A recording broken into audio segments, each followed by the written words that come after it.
What's up, people? Welcome back to Opinion Spot. Mount Vernon Kid here, along with Hulkman 93 and a special guest, our friend Pt.1. Alright, and you know our usual stick. We here to review a pay-per-view that recently happened. WWE Hell in a Cell, another gimmick pay-per-view that was changed. Yeah.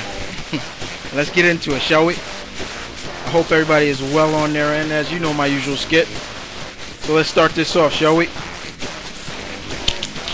Surprisingly, the first match on the card, CM Punk vs. Undertaker for the World Heavyweight Championship. Very surprising. First off, this match started out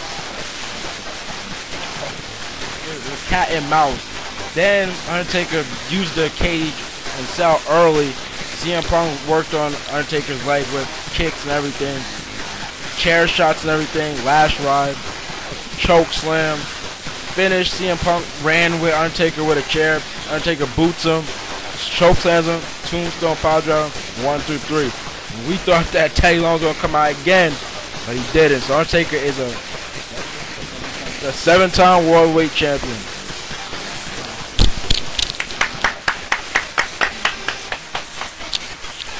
Alright, so as the bro said, we were very surprised that this was the first match on the card instead of having, you know, the lesser known matches start off first. R-Truth versus Drew McIntyre. So the next match in the card was John Morrison defending his title against Mr. Ziggles. Dolph Ziggler, actually. But I'm going to let our friend handle this one. Before I start, I want to say that for a gimmick pay-per-view, it wasn't really a gimmick pay-per-view. 3 matches were in a Hell in a Cell. You can't call it Hell in a Cell if there's only 3 Hell in a Cell matches. You know, Dolph Ziggler versus Morrison could have been a Hell in a Cell, but WWE Creative don't think like that. Alright, so the match starts, and it's pretty much back and forth. Ziggler was getting a lot of back and forth. It was what I like to call the match of stolen moves. Because every move done in this match was you've seen in the Ring of Honor or TNA. What do I mean? You have the Famouser, which Dolph Ziggler's done. He did the Stinger Splash. Morrison did the Tidal Wave. You have AJ Styles' Spiral Tap. And what I was really oohing about, Morrison did an authentic Japanese Shining Wizard. Full knee impact into Ziggler's face. So after that, Starship Pain, and you know Ziggler was down. There was no gimmick for Morrison to retain his IC title. Even though I really wanted Ziggler to win, it was actually a nice match. The best match of the pay-per-view. Yeah, amen to that, you know. Definitely this match was the second match on the card. Definitely a great match. Okay, and my number 3, the third match on the card had to be between Alicia Fox trying to get the Divas title from Mickie James. And man, can I say she looked great in purple? Great in every color. Okay. Well, let's first. The match was pretty much a grapple match, actually. It wasn't as spot move for spot move, but actually a grapple. I mean, Mickie was really getting down and gritty on Alicia, and she was getting off to the match. Yeah. We gotta put Alicia looked like she was getting off. I mean, grabbing the hair. I mean, and if they had to lose some skin, it would have been like a softcore porn movie. But in the end, okay, let's face it. Mickie does her swinging DDT. Now, usually we see that when Mickie is about to execute this move, her opponent actually lifts her up. But as thin and nimble as Alicia is, she couldn't lift Mickie up and got the most serious downward spiral DDT. Thought of her as eye candy, that you would think of her as a quiver. What you could ever see. And we were like, oh my god. We had to rewind it like 3 times. Rewind it. It was like, wow, oh my god. After the match, Mickie was up in her face like, that's why I'm the champion. Like, and this was an interesting match. So we gotta say this was another one that was on the card pretty decent. Yeah. Next match on the card for the Unified Tag Team Championship, Batista and Ray versus Jericho. Yes, Jericho. This match had no absolute build-up.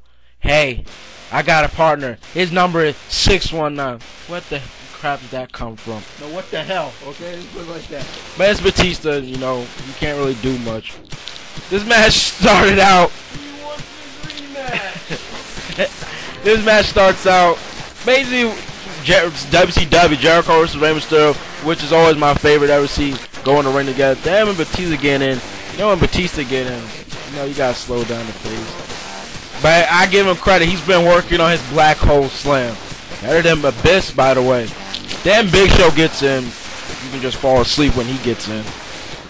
Then it gets out of control. It gets very entertaining. We seeing spears, code breakers, 619. Then the ending.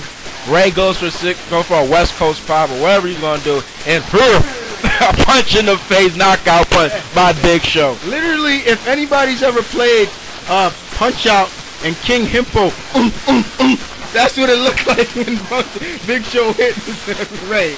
Ray was Little Mac and Big Show was King Hippo. And Big Show and Jericho retained their tag team championships. But in the fact of the matter, to us, we didn't want the titles to change because, like the bro said, this was no build-up. No build-up at all. And a better, worthier tag team deserves a shot than the big time and as well as the returning one day early from his suspension, Rey Mysterio.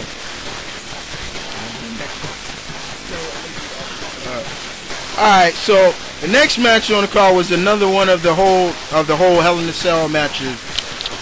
John Cena versus Randy Orton. Now, if you remember last time we did a review with John Cena and Randy Orton, we've always said these two work very well together. Unfortunately, it can't be said in this one. Basically, is becoming Randy Orton and Triple H. Yeah. Creative writing team are really sucking right now with these two, because these two really work well together if you let these guys improvise themselves. But unfortunately, the match ended with a punt kick. So officially, hit the hand. Yeah, really, he didn't really hit him, but it looked well. And unfortunately, John Cena only held the title for 30 days, and Randy Orton's back to being champ. Less to say, I guess he brings in the ratings. That's the main question. So you can't give him that. But still, like, even on Cena's face, he looked like I can't believe they made me do this.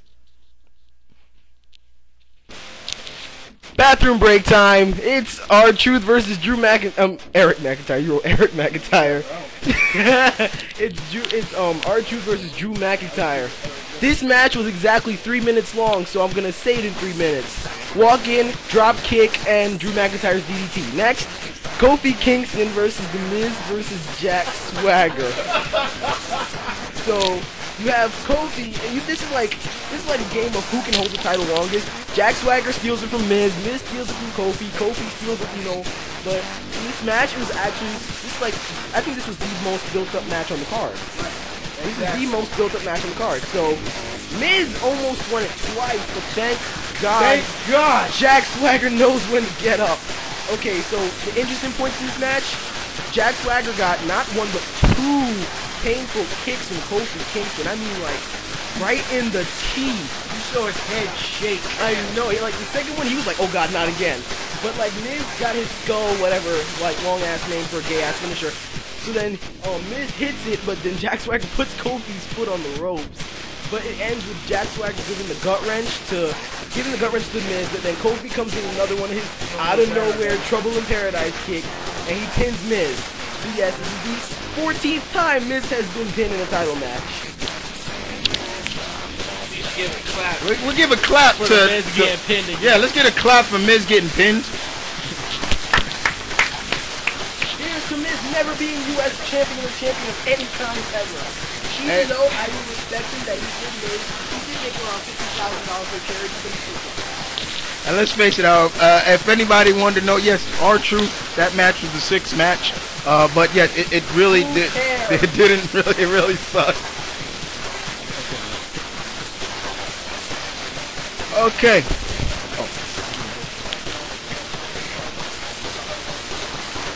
All right. So as you can see, the next match on the card, guys, was basically DX versus Legacy, and I guess this was basically what was building up.